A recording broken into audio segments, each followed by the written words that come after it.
Assalamualaikum warahmatullahi wabarakatuh. Nah, teman-teman sekalian, alhamdulillah pada siang hari ini kita akan memasuki perkuliahan pertemuan ke-11. Nah, teman-teman sekalian, sebelum kita memulai, mari kita memulai dengan doa, yaitu bersama-sama membaca basmalah. Bismillahirrahmanirrahim. Kemudian setelah itu saya absen dulu ya. Pertama Mas Fanani, hadir. Mas Izi, hadir Pak. Mbak Nur Hayati, siap. Mas Bedi, hadir. Mas Irham, hadir. Mas Fikri, hadir. Oke, alhamdulillah ya semuanya sudah hadir. Nah, teman-teman sekalian, sebelum kita ini ya, saya akan mengingatkan kembali. Pertemuan sebelumnya kita membahas apa? Jadi sebelumnya kita sudah membahas tentang metode ilmu alam. Betul sekali, metode ilmu alam. Metode ilmu alam itu kita akan mengingat kembali ya. Metode ilmu alam itu kemarin kita sudah membahas tentang positivisme, kemudian setelah itu kita membahas falsifikasi. Nah, dua metode ilmu alam ini itu mereka punya kriteria keilmiahan, yaitu dalam positivisme kriteria keilmiahan itu disebut dengan verifikasi, kemudian dalam falsifikasi yang digagas oleh Karl Popper itu kriteria keilmiahan adalah falsifikasi itu sendiri. Nah, setelah itu di pertemuan kemarin juga kita sempat membahas metode ilmu sosial tepat sekali. Nah, metode ilmu sosial ini adalah kritik terhadap metode ilmu alam.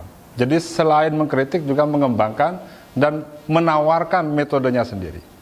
Kemarin kita sudah membahas satu metode ilmu alam satu metode ilmu sosial yaitu fenomenologi.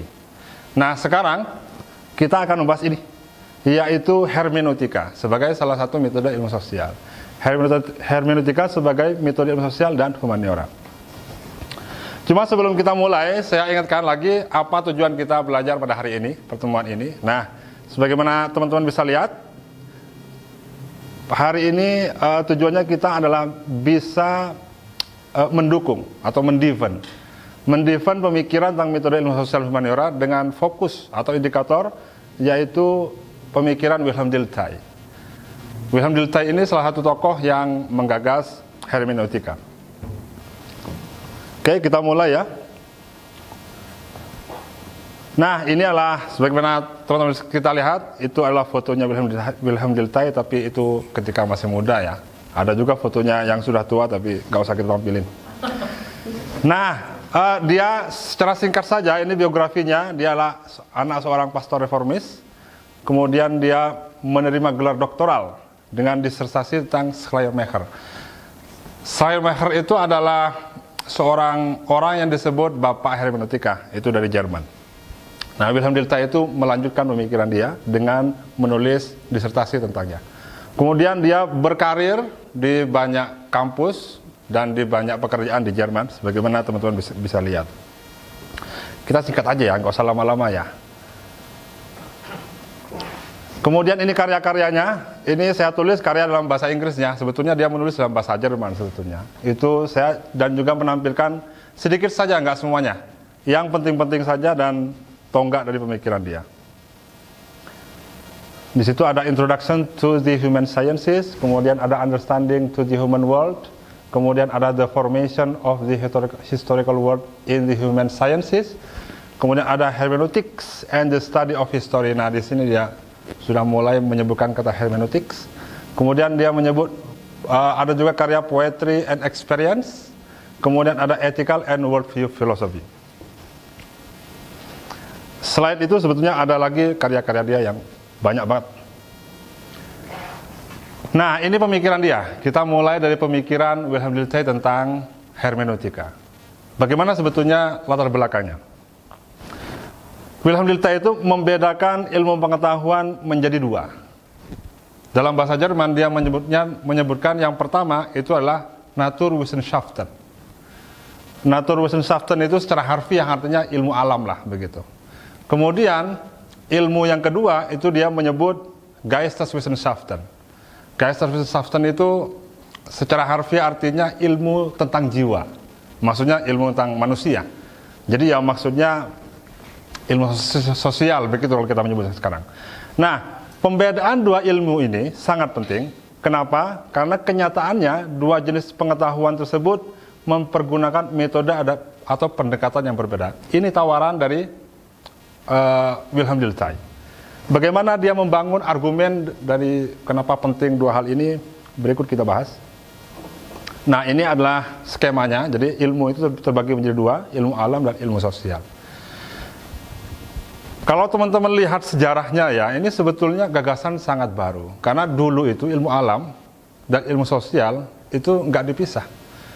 Ketika kita meneliti alam, ya metodenya begitu, metodenya ilmu alam. Ketika kita meneliti manusia, metodenya juga ilmu alam. Nah, berkat Wilhelm Dilthey ini, salah satunya ya, itu dia menggagas keduanya harus dipisah. Nah, apa argumennya kita lihat. Menurut dia, ilmu pengetahuan alam atau Naturwissenschaften itu menggunakan metode ilmiah yang hasil penemuannya dapat dibuktikan dengan menggunakan metode yang ketat. Metode yang ketat itu jadi harus presisi. Itu kata kuncinya dalam ilmu alam. Sebaliknya, dalam Geisteswissenschaften atau ilmu sosial,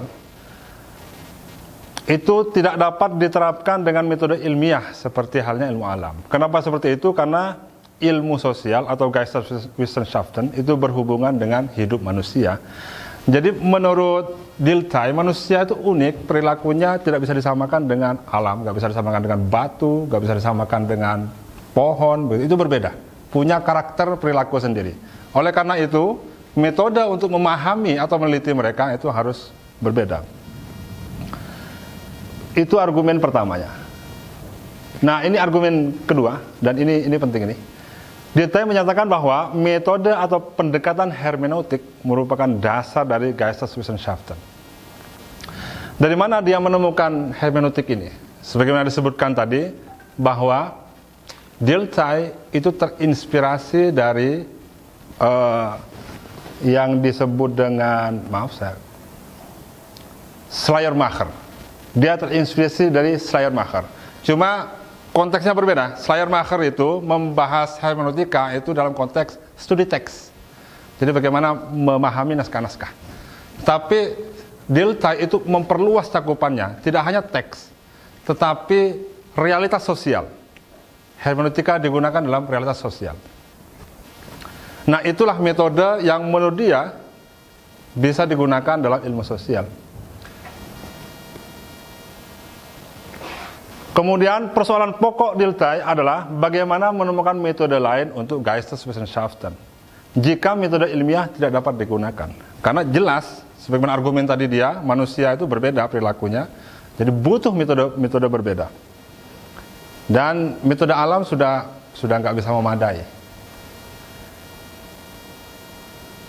Dari sinilah ia mulai melirik hermeneutika sebagai metode untuk pembahasan Geisteswissenschaften. Menurut Dilthey, terhadap perbedaan di alam kita hanya mampu mengetahui. Nah, ini kata kunci penting ini. Kemudian terhadap manusia kita menggunakan pemahaman dan interpretasi untuk mengetahui manusia.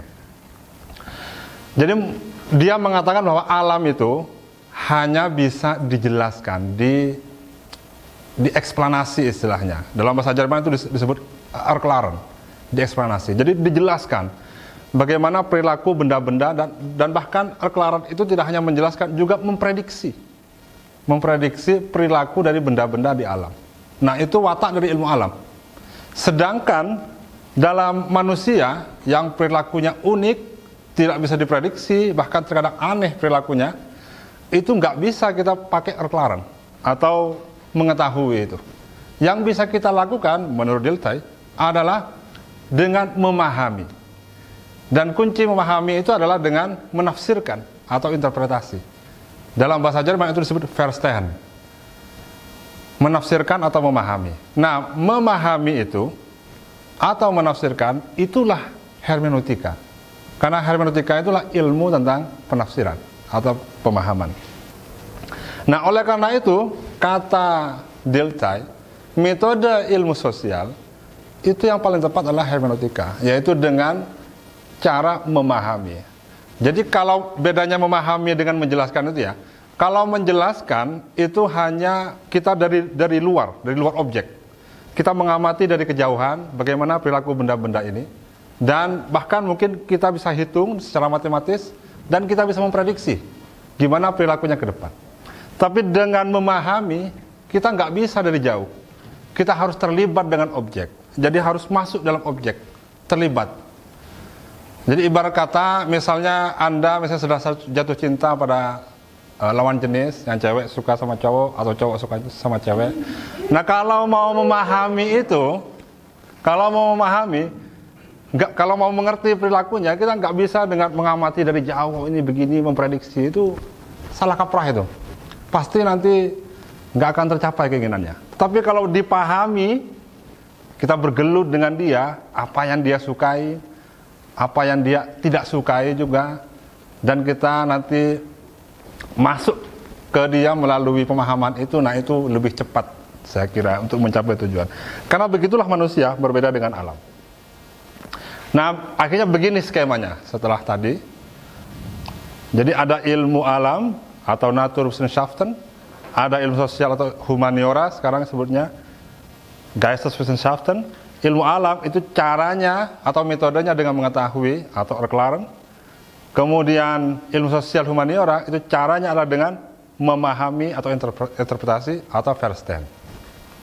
Nah, demikian teman-teman, itulah paparan dari saya. Nah, saya harap teman-teman bisa menangkap argumen inti dari pemikirannya Wilhelm Dilthey ini. Di Classroom saya sudah membagikan beberapa bacaan tentang pemikiran Wilhelm Dilthey ini secara khusus atau hermeneutika secara umum. Nah, nanti setelah teman-teman, saya harap teman-teman membaca itu ya, bacaan yang saya bagikan di Classroom, teman-teman akan saya kasih pertanyaan-pertanyaan yang mengkritik pemikiran Wilhelm Dilthey ini. Teman-teman nanti berusaha membela pemikiran dia dari kritik-kritik itu. Dengan begitu teman-teman akan bisa menilai pemikiran dan juga membela sebagaimana tujuan dari pembelajaran kita pada siang hari ini. Oke, saya akan ringkas pemikiran Wilhelm Dilthey itu. Tapi dari skema ini sudah sangat jelas ya ringkasannya ya, bahwa ilmu sosial itu, ilmu itu terbagi menjadi dua menurut Wilhelm Dilthey. Ada ilmu alam, kemudian ilmu sosial humaniora. Ilmu alam itu caranya atau metodenya adalah dengan erklaren. Sedangkan ilmu sosial humaniora itu metodenya dengan verstehen. Oke, saya kira sudah jelas teman-teman tentang apa yang harus kita lakukan. Jelas ya? Jelas. Alhamdulillah. Kalau begitu, perkuliahan kita sudah selesai. Selanjutnya adalah kita tutup dengan pembacaan hamdalah bersama-sama. Alhamdulillah. Demikian dari saya, kurang lebihnya mohon maaf. Ihdinas siratal mustaqim. Wassalamualaikum warahmatullahi wabarakatuh.